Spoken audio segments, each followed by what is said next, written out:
Petrol और diesel के दामों में वृद्धि कर दी गई है और कुल 137 दिनों के बाद इनके दाम बढ़ाए गए हैं।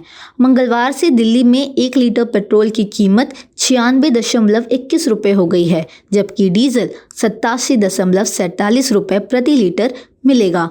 पहले पेट्रोल के दाम 95.41 रुपये प्रति लीटर थे और डीजल की कीमत 86.67 रुपये प्रति लीटर थी। इससे पहले पेट्रोल और डीजल के खुदरा मूल्य में 4 नवंबर 2021 को वृद्धि की गई थी और अब कुल 4 महीने बाद इनके दामों को बढ़ाया गया है।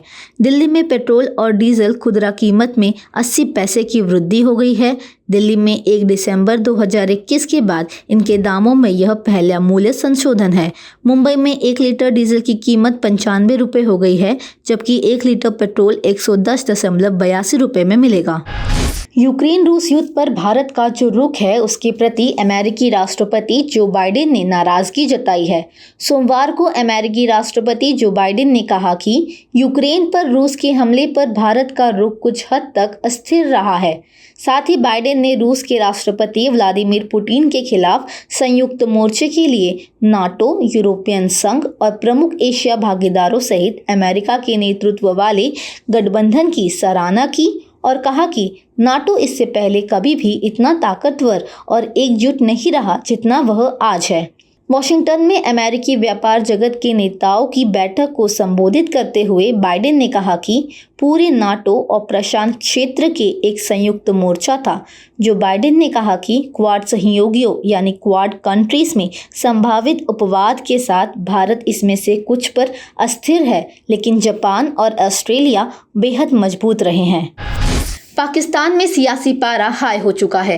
एक तरफ जहां प्रधानमंत्री इमरान खान अपनी कुर्सी बचाने और अविश्वास प्रस्ताव में बहुमत साबित करने की जिद्दोजहद में जुटे हुए हैं, तो वहीं दूसरी तरफ विपक्षी दल अपनी अलग अलग रणनीति बना रही है। कुछ दलों ने तो नए पीएम पद के उम्मीदवार को लेकर चर्चा भी शुरू कर दी है।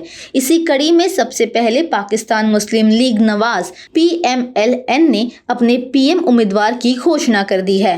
पाकिस्तान मुस्लिम लीग नवाज की उपाध्यक्ष मरियम नवाज ने सोमवार को बताया कि इमरान खान अगर बहुमत नहीं साबित कर पाते हैं और सरकार गिरती है तो PMLN ने नेता शहबाज शरीफ प्रधानमंत्री पद के लिए पार्टी के उम्मीदवार होंगे।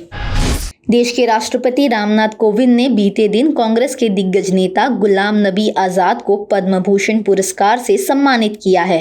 गुलाम नबी आज़ाद ने राष्ट्रपति भवन में आयोजित और औपचारिक कार्यक्रम में इस सम्मान को ग्रहण किया। पद्म भूषण पुरस्कार से नवाजे जाने के बाद गुलाम नबी आज़ाद ने अपनी खुशी जाहिर करते हुए कहा, अच्छा लगा कि किसी ने मेरे काम को पहचाना। गुलाम नबी आज़ाद ने प्रतिक्रिया देते हुए कहा, देश किसी भी काम को पहचानता है तो यकीनन उससे और भी अच्छा काम करने की इच्छा होती है और मुझे लगता है कि यह अच्छा है कि किसी ने मेरे काम को पहचाना। ये नहीं देखना चाहिए किसको मिला और क्यों मिला, क्योंकि यह पुरस्कार देश की तरफ से दिया जाता है। उन्होंने आगे कहा कि पद्म पुरस्कार किसी सरकार द्वारा नहीं, देश के द्वारा दिया जाता है।